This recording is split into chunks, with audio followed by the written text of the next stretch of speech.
علی سیدنا محمد وعلی آل سیدنا محمد وبارک وسلم۔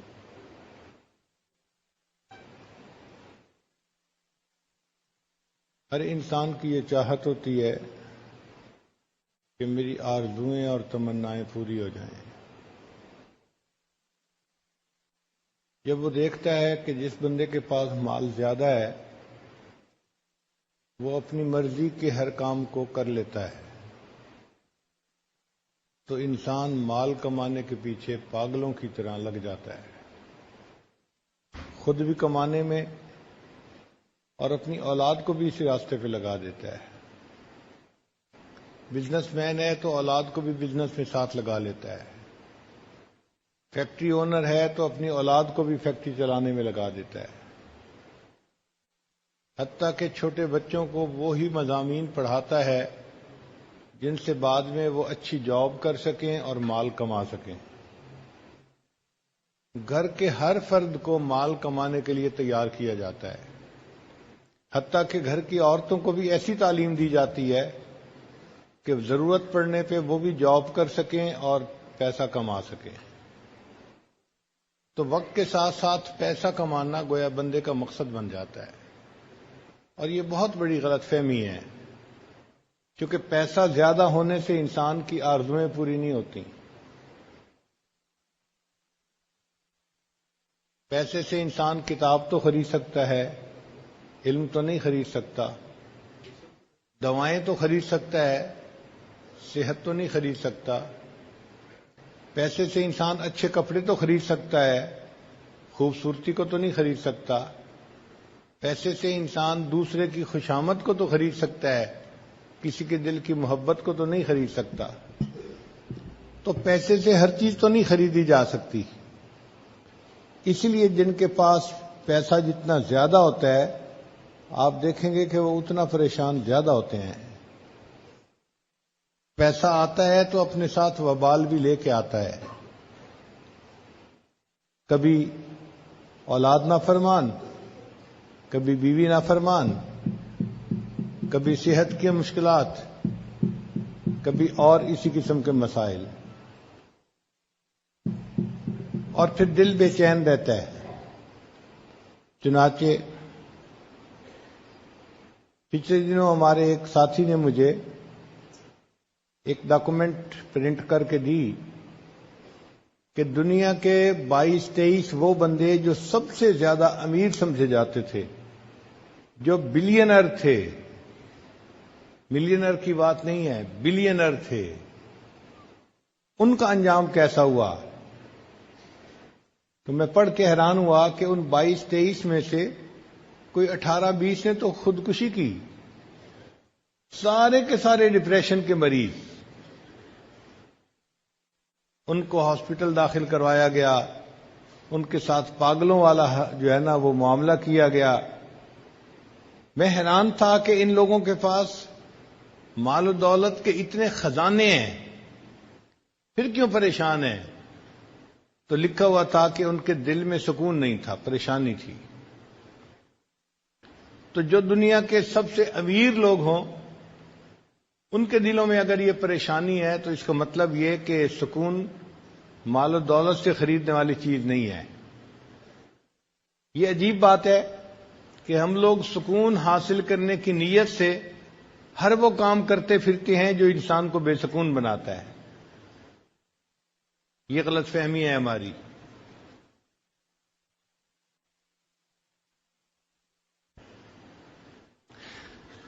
سکون ملتا ہے اللہ تعالیٰ کی یاد سے اور نیکی کی زندگی گزارنے سے۔ الا بذکر اللہ تطمئن القلوب، جان لو اللہ کی یاد کے ساتھ دلوں کا اطمینان وابستہ ہے۔ آپ اگر غور کریں تو دنیا میں مختلف چیزوں سے نفع اٹھانے کے طریقے مختلف ہیں۔ پانی سے نفع اٹھانے کے طریقے اور ہیں، آگ سے نفع اٹھانے کے طریقے اور ہیں، ہوا سے نفع لینے کے طریقے اور ہیں، مٹی سے نفع لینے کے طریقے اور ہیں، جدا جدا طریقے ہیں۔ ذہن میں سوال پیدا ہوتا ہے وہ کون سا طریقہ ہے کہ جس سے کہ ہم اللہ تعالیٰ کی ذات سے فائدہ اٹھانے والے بن جائیں۔ اللہ کے خزانوں سے فائدہ لینے والے بن جائیں، وہ طریقے کون سے ہیں؟ اس کو سمجھانے کے لیے ہمارے آقا اور سردار حضرت محمد مصطفیٰ احمد مجتبی صلی اللہ علیہ وسلم دنیا میں تشریف لائے، اور انہوں نے آ کر یہ بات سمجھائی کہ لوگو، اگر تم میرے نقش قدم پر چلو گے تو اللہ کے خزانوں سے سب سے زیادہ فائدہ اٹھانے والے تم بن جاؤ گے، اور اگر اس کی خلاف ورزی کرو گے تو نقصان پانے والے بنو گے۔ فرمایا ان اللہ جعل العزت والوقار لمن تابع امری، کہ جس بندے نے میرے حکم کی فرما برداری کی اللہ نے اس کے لیے عزت اور وقار کو لکھ دیا۔ وجعل الذلت والصغار علی من خالف امری، اور جس نے میرے حکم کی مخالفت کی اللہ نے اس کے لیے صغار، چھوٹا پن اور ذلت کو لکھ دیا ہے۔ تو دنیا میں کامیاب زندگی گزارنے کا ایک ہی راستہ ہے جس راستے پر اللہ کے پیارے حبیب صلی اللہ علیہ وسلم چلے، اور انہوں نے ہمیں اس راستے پہ چلنے کا حکم عطا فرمایا۔ اس کے سوا کوئی دوسرا راستہ نہیں ہے۔ آج دنیا ٹھوکریں کھا رہی ہے، کوششیں میں لگی ہوئی ہے، لیکن اس کے بعد مال دولت سمیٹنے کے باوجود پھر پریشان ہے۔ آپ جس بندے سے بات کر کے دیکھ لیں آپ کو وہی بندہ پریشان نظر آئے گا، اور پریشانیاں بتانی شروع کرتے ہیں، اللہ کی شان کے پریشانیاں ختم ہی نہیں ہوتی، آپ سنتے چلے جائیں سنتے چلے جائیں۔ اتنی لمبی حکایتیں ہوتی ہیں کہ بندہ سن کے حیران ہو جاتا ہے، تنگ آ جاتا ہے۔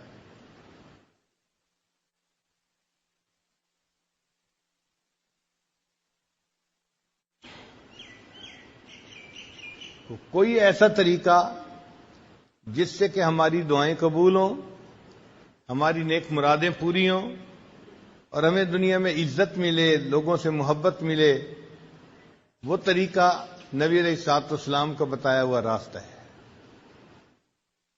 وہ طریقہ نیکوکاری کی زندگی اختیار کرنے کا راستہ ہے۔ اللہ تعالی ارشاد فرماتے ہیں وَلَوْ أَنَّ أَهْلَ الْقُرَىٰ آمَنُوا وَاتَّقَوْا، اگر یہ بستی دیسوں والے ایمان لاتے، تقوی کو اختیار کرتے، لَفَتَحْنَا عَلَيْهِمْ بَرَكَاتٍ مِّنَ السَّمَاءِ، ہم ان کے لیے آسمان سے برکتوں کے دروازے کھول دیتے۔ تو برکتوں کے دروازے کھل سکتے ہیں مگر ان کو ہمارے گناہوں نے روکا ہوا ہے۔ ہم لوگ ایک کمرے میں تھے، گرمی تھی، ایک بچہ بار بار بٹن بند کر دیتا تھا پنکھے کا، تو گرمی اور زیادہ ہو جاتی تھی۔ ہم حیران تھے کہ یہ کیا معاملہ ہے۔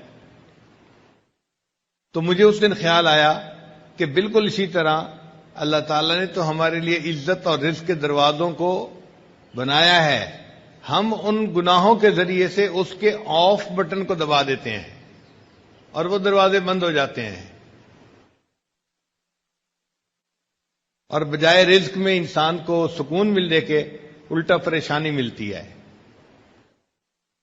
اس لیے اللہ تعالیٰ فرماتے ہیں کہ جو بندہ میری یاد سے آنکھ چرائے گا فَإِنَّ لَهُ مَعِيشَةً ضَنْكَ، ہم اس کی روزی کو تنگ کر دیں گے۔ اچھا، روزی کو تنگ کرنے کا کیا معنی؟ کہ پریشان ہی ہوگا روزی کی طرف سے۔ آپ دیکھیں یہ جو بڑے بڑے کاروباری لوگ ہوتے ہیں یہ الٹا اور پریشان ہوتے ہیں۔ کیا وہ جی 2 کنٹینر وہاں بھیجے تھے وہ رک گئے، 1 کنٹینر یہاں بھیجنا تھا رک گیا، فلاں کام ایسے نہیں ہوا، فلاں کام ایسے نہیں ہوا، ان کے پیسے پھنسے ہی رہتے ہیں۔ فلاں نے اتنے پیسے دینے تھے وہ دے نہیں رہا، تو پریشان ہی ہوتے ہیں پیسے کے پیچھے۔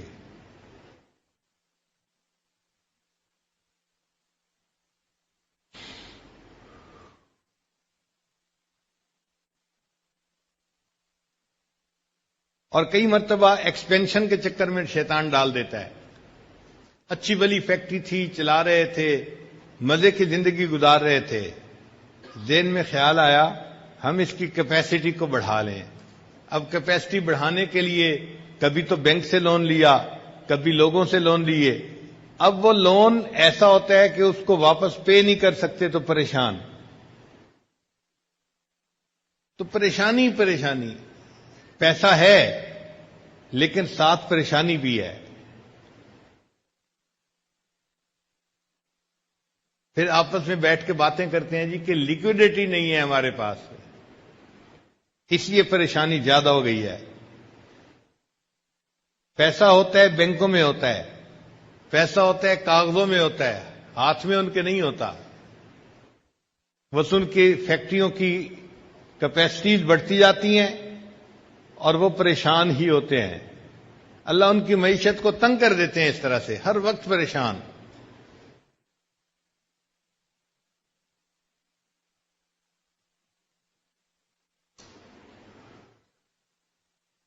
وہ طریقہ جس سے کہ انسان کو دنیا میں عزت ملے، سکون ملے، محبت ملے، وہ نیکی کا راستہ ہے۔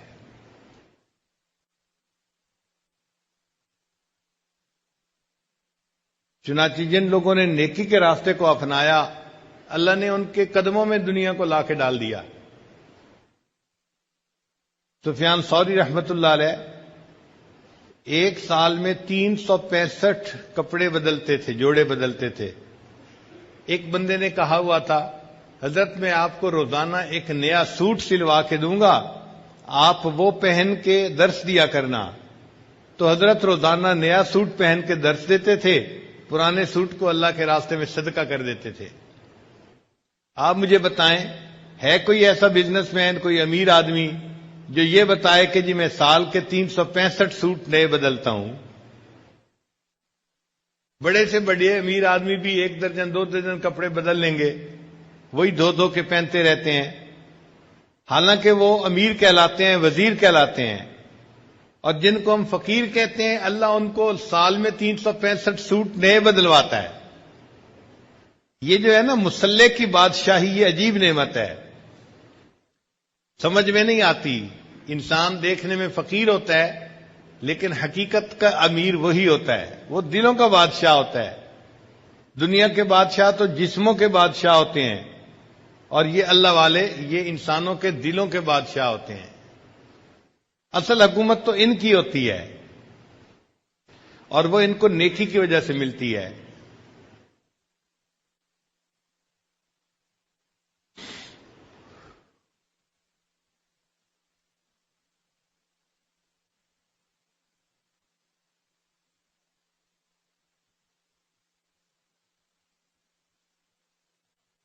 ہم اپنے گھروں میں دیکھتے ہیں، جو بچہ ماں باپ کی بات مانتا ہو، پڑھائی شوق سے کرتا ہو، ماں باپ کی عزتوں کا سبب بنتا ہو، تو ماں باپ اس سے پیار کرتے ہیں۔ وہ بچہ کبھی فرمائش کرے کہ مجھے فلاں چیز چاہیے، تو ماں باپ آدھی بات سنتے ہی اس کی بات کو پورا کر دیتے ہیں۔ اور جو بچہ ضدی ہو، بہانے باز ہو، کام چور ہو، ماں باپ کے دل دکھائے، وہ اگر کہتا بھی رہے کہ مجھے فلاں چاہیے، تو ماں باپ سنی انسنی کر دیتے ہیں۔ بالکل اسی طرح جو بندہ اللہ کی فرمانبرداری کرتا ہے، وہ دعا کے لیے ہاتھ اٹھاتے ہیں، اللہ اس کی مراد پوری فرما دیتے ہیں۔ اور جو انسان گناہوں بھری زندگی گزارتا ہے، وہ پھر ہاتھ اٹھا کے جتنا مرضی دعائیں مانگتا رہے، اللہ تعالیٰ اس کی دعاؤں کو سنا انسنا کر دیتے ہیں۔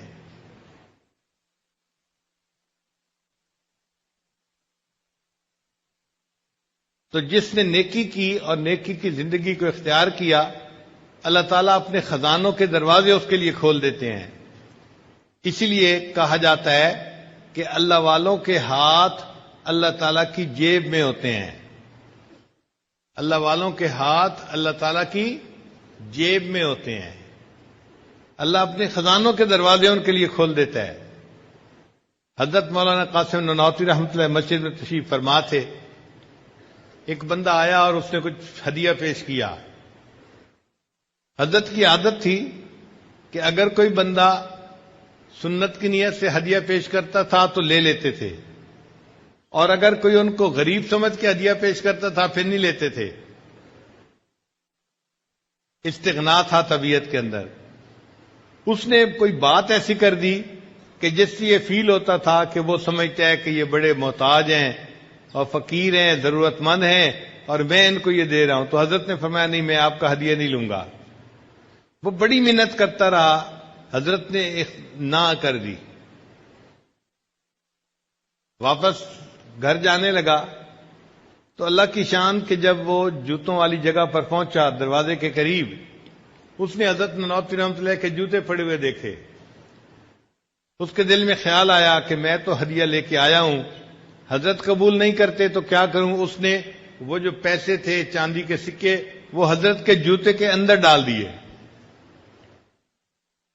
حضرت تھوڑی دیر کے بعد جب گھر تشریف لے جانے لگے تو آپ نے اپنے جوتے پہننے لگے تو پتہ چلا کہ جوتوں کے اندر تو پیسے پڑے ہوئے ہیں. نکالے تو یہ وہی پیسے تھے جو بندہ ہدیہ دیتا تھا اور حضرت نے اس کو نہ کر دی تھی.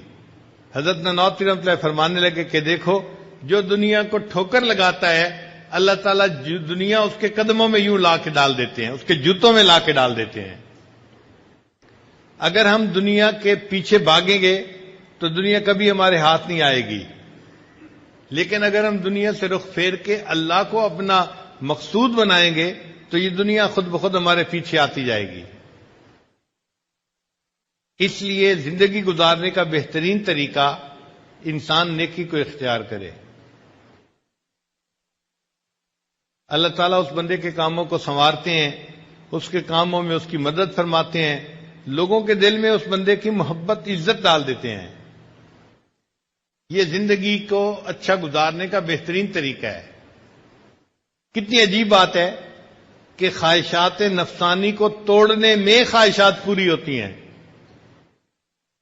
ظاہر میں انسان سمجھتا ہے جی مجھے تو خواہشات کے خلاف کرنا پڑے گا.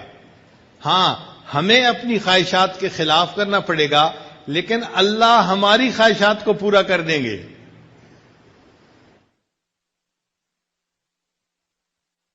ہمارے مشائخ نے اس کو کہا ہے مقام تسخیر. مقام تسخیر، جب یہ کسی بندے کو مقام نصیب ہو جاتا ہے پھر اللہ تعالیٰ اس کے لیے عزتوں کے دروازے کھول دیتا ہے، رزق کے دروازے کھول دیتا ہے. حضرت مولانا زکریا رحمۃ اللہ علیہ دیکھنے میں ایک درویش آدمی تھے، مگر اتنے ان کو ہدیے ملتے تھے کہ ان کے دسترخوان پہ کئی ہزار آدمی ایک ایک وقت پہ کھانا کھایا کرتے تھے.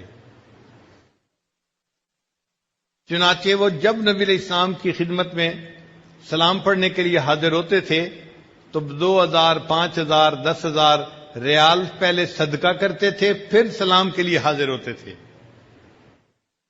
اور جب کبھی بیرون ملک سے چکر لگا کے واپس جاتے تھے سلام کے لیے تو سلام پڑھنے سے پہلے 50,000 ریال صدقہ کرتے تھے غریبوں میں، پھر سلام کے لیے جاتے تھے.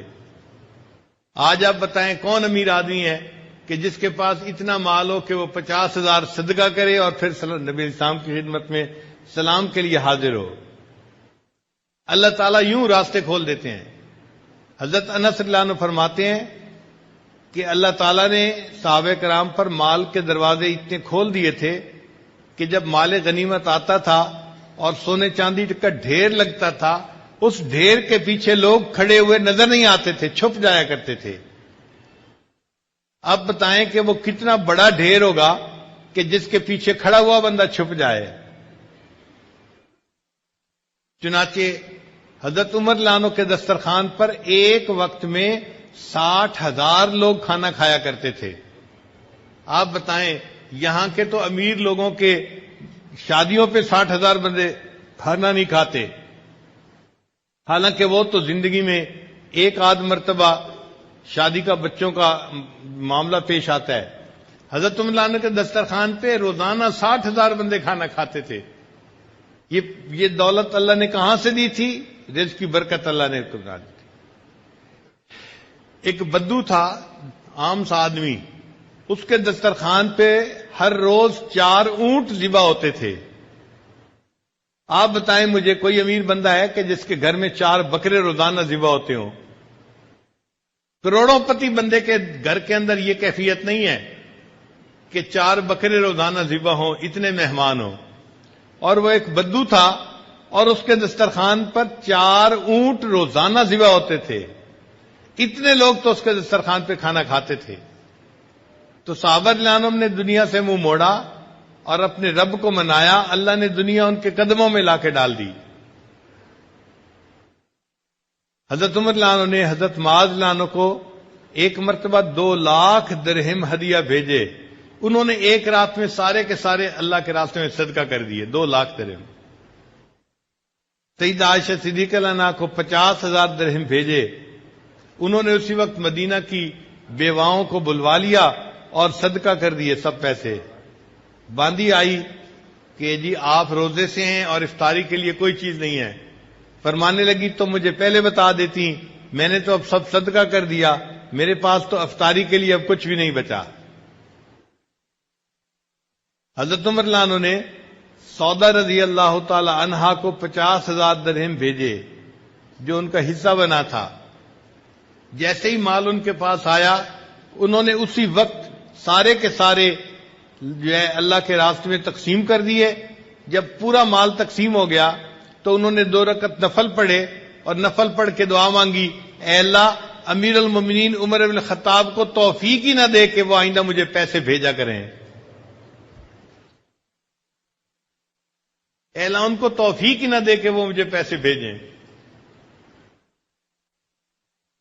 تو اس راستے پہ اللہ تعالیٰ دنیا قدموں میں لا کے ڈال دیتے ہیں۔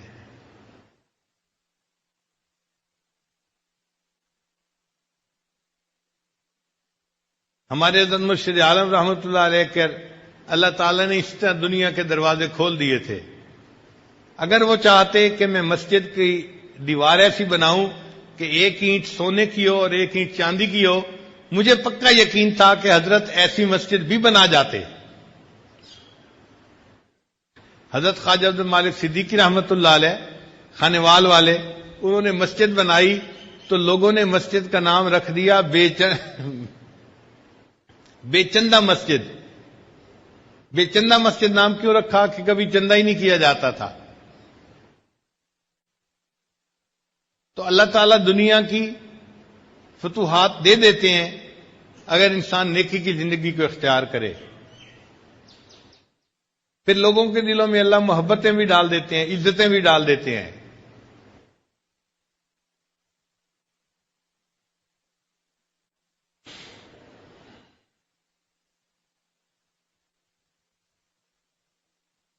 اس کا اصول سمجھ لیں کہ انسان کائنات اصغر ہے، چھوٹی کائنات ہے، اور یہ جو ہمارے ارد گرد کائنات ہے یہ کائنات اکبر ہے، بڑی کائنات ہے۔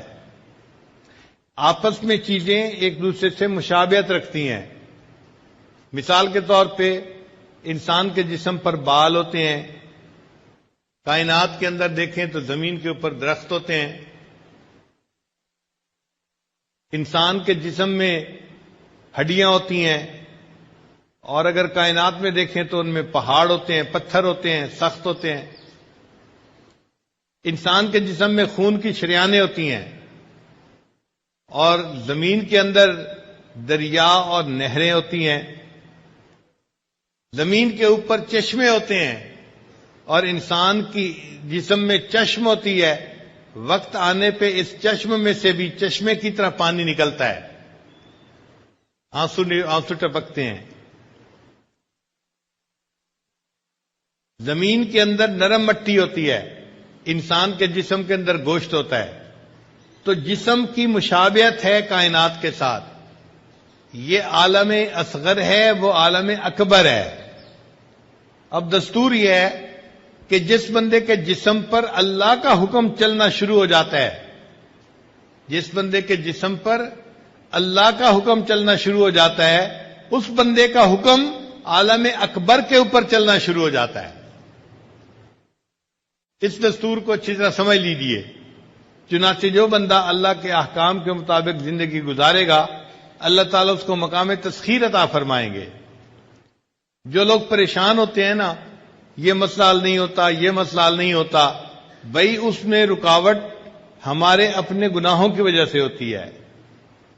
کچھ لوگ کہتے ہیں ہمیں جی پھپھو نے پریشان کیا ہوا ہے، چچا نے پریشان کیا ہوا ہے، چچا کے ایک کاروباری تھے دوست، انہوں نے پریشان کیا ہوا ہے۔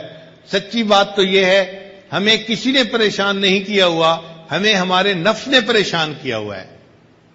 سب سے بڑا دشمن ہمارا نفس ہے، اور یہ نفس جو ہے نا، یہ اخبث من 70 شیطانا، یہ 70 شیطانوں سے زیادہ خبیث انسان کا نفس ہوتا ہے. ہمارے راستے تو نفس نے بند کیے ہوئے ہیں، رزق کے دروازے، عزتوں کے دروازے، دعاؤں کے دروازے اس نے بند کیے ہوئے ہیں. اگر نفس مطمئنہ بن جائے اور گناہ کرنا چھوڑ دے تو اللہ تعالیٰ تو رزق کے دروازے کھولنے کے لیے تیار ہیں.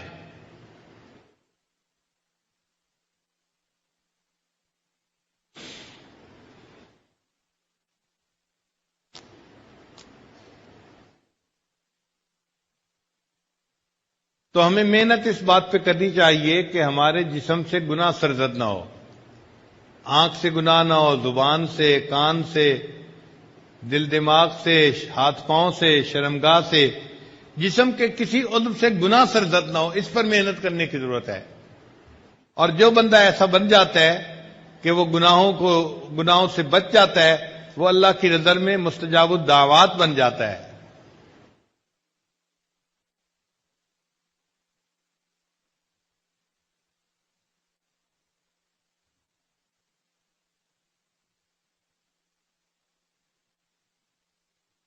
حضرت بابو جی عبداللہ رحمت اللہ علیہ سے ایک مرتبہ ساجد نے یہ پوچھا، حضرت آپ مستجاب الدعوات ہیں، اللہ نے آپ کو یہ مقام کیسے عطا فرمایا؟ انہوں نے میری بات سن کے کہا نام لے کر کہ میں اپنے سردار کی نافرمانی نہیں کرتا. وہ نبی علیہ الصلوۃ والسلام کو ادب سے اپنا آقا اور اپنا سردار یوں کہا کرتے تھے. تو فرمانے لگے ذوالفقار میں اپنے سردار کی نافرمانی نہیں کرتا، اس کی وجہ سے اللہ نے مجھے مستجاب الدعوات بنا دیا ہے. ہم بھی اگر نافرمانی چھوڑ دیں تو ہم بھی مستجاب الدعوات بن سکتے ہیں.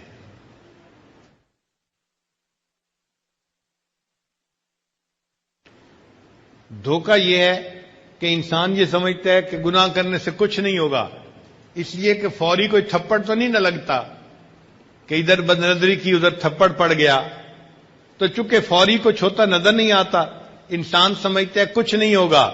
مگر اللہ کا نظام ایسا فول پروف ہے کہ جیسے ہی گناہ سرزد ہوتا ہے اس کے بعد اثرات ضرور انسان پر ظاہر ہوتے ہیں.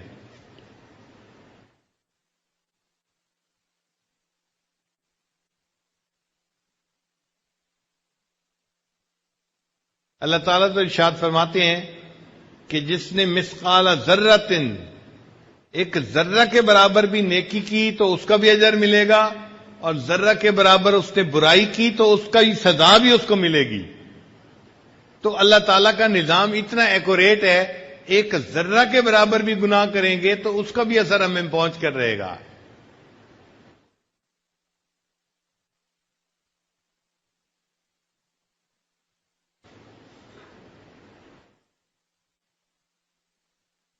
اور اس میں ایک بات یہ بھی ذہن میں رکھیے کہ ایک تو وہ لوگ ہیں کہ جو دنیا دار کہلاتے ہیں،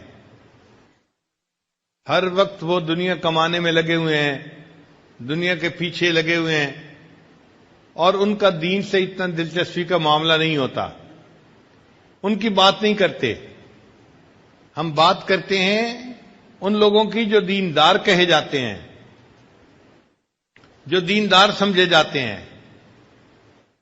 وہ بھی بہت سارے گناہوں سے بچتے ہیں، 100% گناہوں سے وہ بھی نہیں بچ پاتے.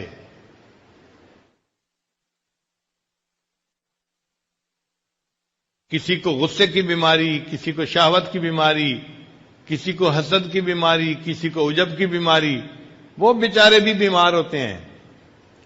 نتیجہ کیا ہوتا ہے کہ ظاہر تو ہمارا پھر دین والا ہوتا ہے، مگر اللہ کی مددیں ساتھ نہیں ہوتی جو اس بندے کے ساتھ ہوتی ہیں جو گناہوں سے بچتا ہے.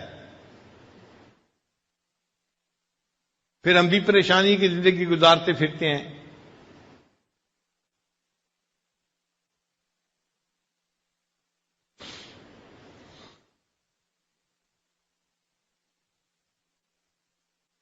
وہ طریقہ جس سے کہ اللہ تعالیٰ کا غیبی نظام انسان کے ساتھ شامل ہو جائے، انسان کی مددگار بن جائے، وہ ایک ہی طریقہ ہے کہ انسان گناہوں کو چھوڑ دے.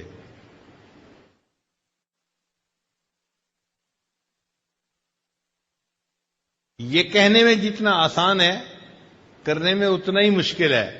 گناہوں کو چھوڑنا کوئی آسان کام نہیں ہوتا. نفس انسان کو گناہ چھوڑنے نہیں دیتا.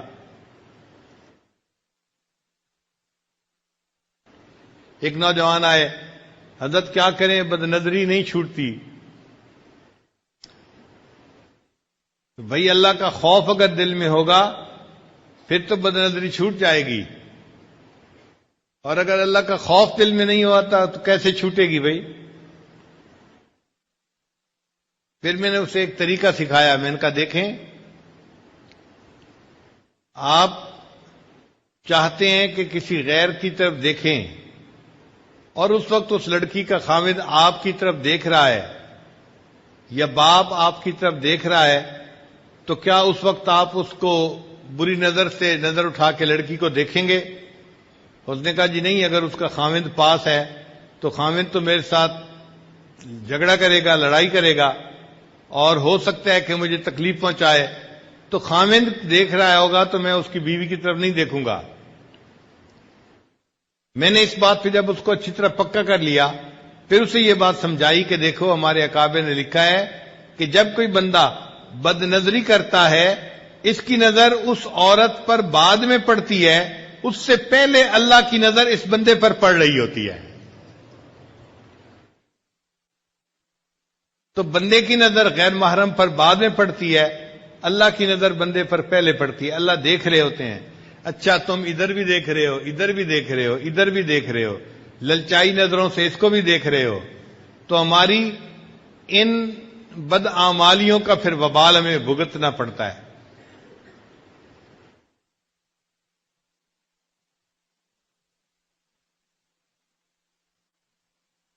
جو کرتا ہے تو چھپ کے اہل جہاں سے،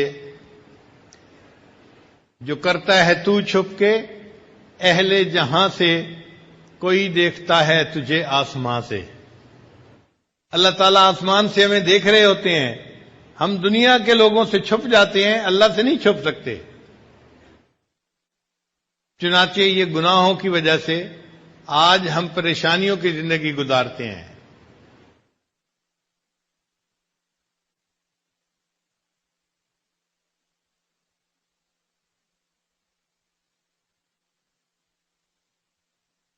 اور اگر ہم چاہیں کہ اللہ تعالیٰ ہمیں نیکی کی زندگی عطا فرمائے، ہماری دعائیں قبول فرمائے، ہمارے کاموں کو سنوار دے، ہمیں دنیا میں عزتیں دے، محبت دے، اس کا ایک ہی طریقہ ہے کہ ہم نیکی کو بھاگ بھاگ کے کریں اور گناہوں سے اپنی جان چھڑائیں.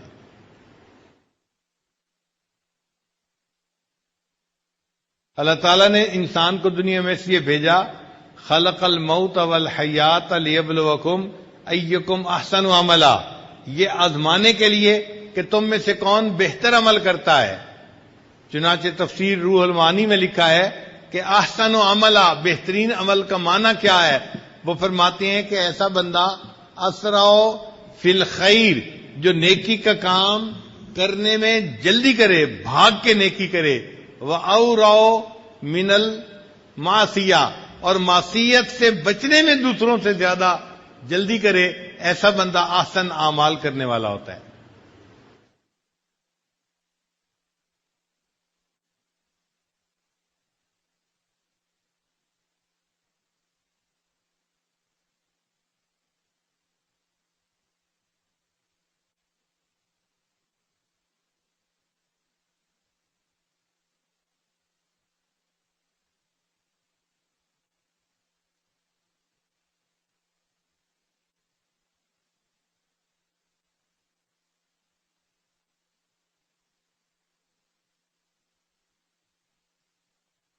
صحابہ رضی اللہ تعالیٰ عنہ اللہ تعالیٰ کی فرما برداری کرتے تھے.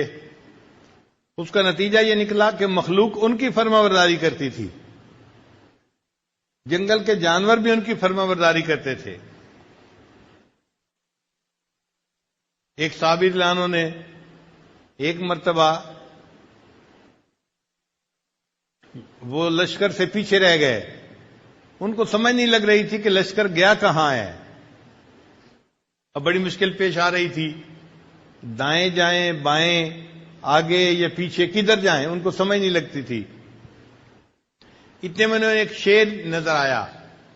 تو انہوں نے شیر کو اپنے پاس بلایا اور کہا کہ دیکھو تمہیں انسانوں کی مہک جلدی محسوس ہو جاتی ہے، مجھے پتہ نہیں چل رہا، تو مجھے میرے لشکر تک پہنچا کے آ۔ شیر نے اپنی دم ہلائی، چنانچہ یہ صحابی شیر کی پیٹھ کے اوپر بیٹھ گئے اور شیر ان کو جیسے گدھا اپنے سوار کو لے کے پہنچاتا ہے، شیر نے ان کو ان کے لشکر تک پہنچا دیا اور پھر واپس چلا گیا۔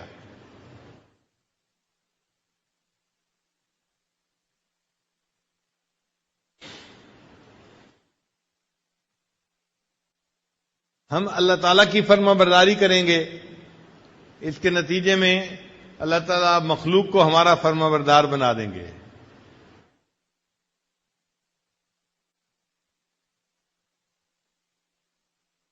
اللہ تعالیٰ رزق کے خزانوں کے دروازے بندے کے لیے کھول دیتے ہیں۔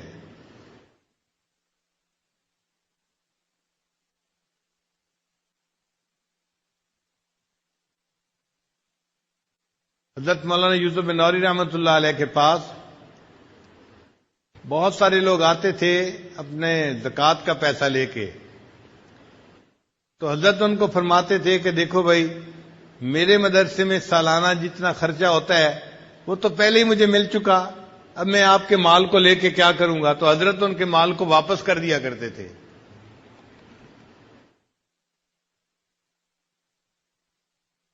پھر ایک ایسا وقت بھی آیا کہ حضرت پورے سال میں کسی سے مال نہیں لیتے تھے، صرف رمضان میں لیا کرتے تھے۔ اور ایک ایسا وقت بھی آیا ان کی زندگی میں کہ رمضان کے آخری 10 دن میں صرف مدرسے کے لیے پیسہ لیتے تھے، ورنہ نہیں لیتے تھے۔ ایک بندہ آخری دن رمضان کی آیا، حضرت مجھ سے یہ آپ لے لیجئے اپنے ادارے کے لیے۔ فرمایا دیکھو بھائی، جتنا سال کا خرچہ ہے وہ تو پہلے سے میرے پاس موجود ہے، اور جو فالتو پیسے ہیں وہ مجھے پنجاب کے مدارس میں بھجوانے ہیں، تو بجائے اس کے کہ میں یہ تکلیف اٹھاؤں بھجوانے کے، آپ خود ہی ان کو وہاں بھجوا دیں، آپ کو اللہ اجر عطا فرمائیں گے۔ آج مدرسے بنانے والے پریشان ہوتے ہیں کہ جی کوئی تعاون کرنے والا نہیں۔ اللہ تعالیٰ ایسے معاونین بنا دیتے ہیں کہ جو بندے کے سارے جو ہے خرچوں کو خود اٹھا لیتے ہیں۔ یہ اللہ تعالیٰ کی طرف سے خصوصی رحمت ہوتی ہے بندے کے لیے۔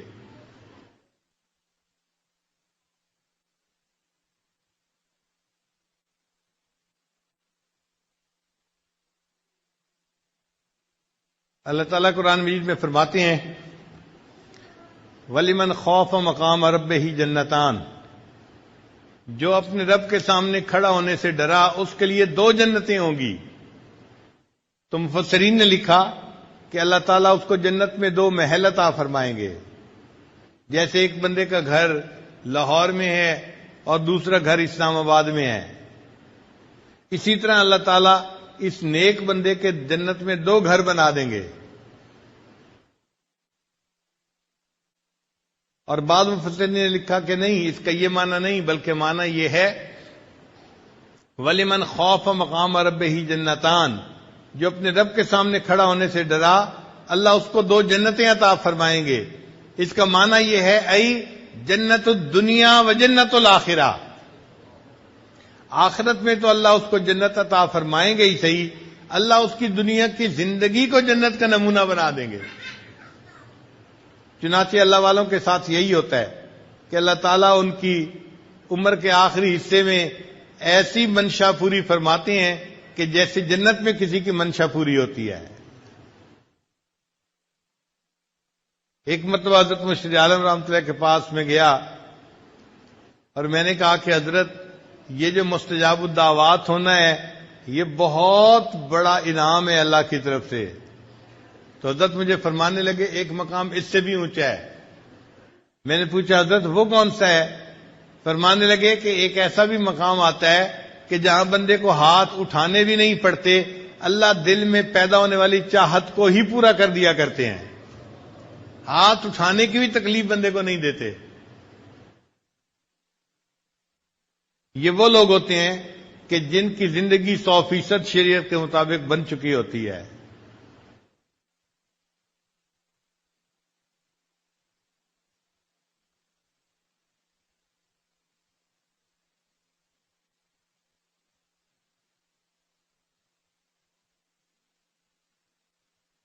حضرت مولانا فضل الرحمان گنج مراد آبادی رحمۃ اللہ علیہ کبھی کبھی بیٹھے بیٹھے کہا کرتے تھے جنت کا مزہ آ رہا ہے، جنت کا مزہ آ رہا ہے.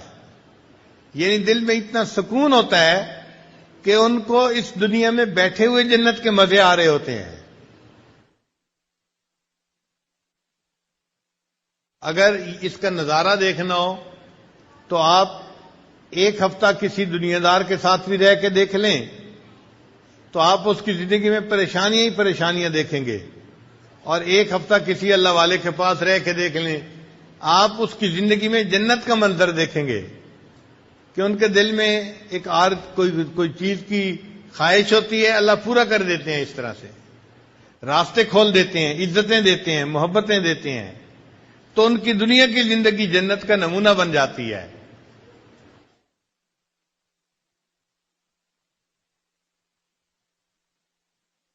تو آج یہ کنسیپٹ ٹھیک کر لیں، یہ نہ سوچیں ہمیں پڑوسی نے تنگ کیا ہوا ہے، ہمیں رشتہ داروں نے تنگ کیا ہوا ہے، مجھے بیوی نے تنگ کیا ہوا ہے، مجھے خاوے نے تنگ کیا ہوا ہے. بھائی کسی نے کسی کو تنگ نہیں کیا ہوا، ہمیں ہمارے نفس نے تنگ کیا ہوا ہے. ہم آج نفس کے اوپر جو ہے زبردستی کریں اور اس کو شریعت کی لگام پہنا دیں تو دیکھنا اللہ تعالیٰ ہمارے لیے کیسے عزتوں کے دروازے کھول دیں گے.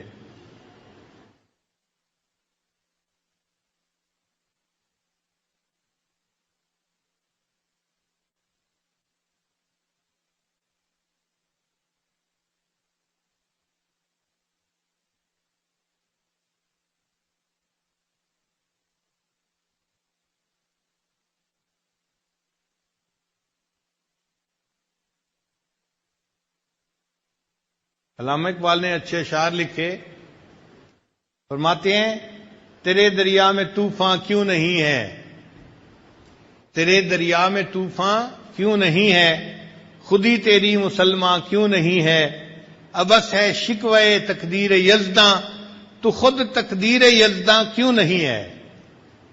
اگر ہم نیکی کو اپنا لیں گے تو ہمیں اللہ تعالی ایسا بنا دیں گے کہ جو ہم تدبیر کریں گے اللہ اسی کو ہماری تقدیر بنا دیں گے.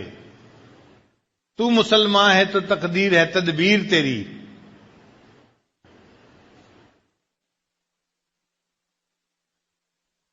لہذا آج کی اس مجلس میں ہم اپنے پچھلے سب گناہوں سے سچی پکی توبہ کر کے دل میں یہ نیت اور ارادہ کریں کہ اے اللہ آج کے بعد ہم آپ کی نافرمانی نہیں کریں گے، ہم آپ کو راضی کرنے کے لیے گناہوں کو چھوڑ دیں گے.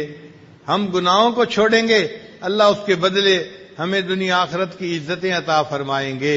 وآخر دعوانا ان الحمد للہ رب العالمین.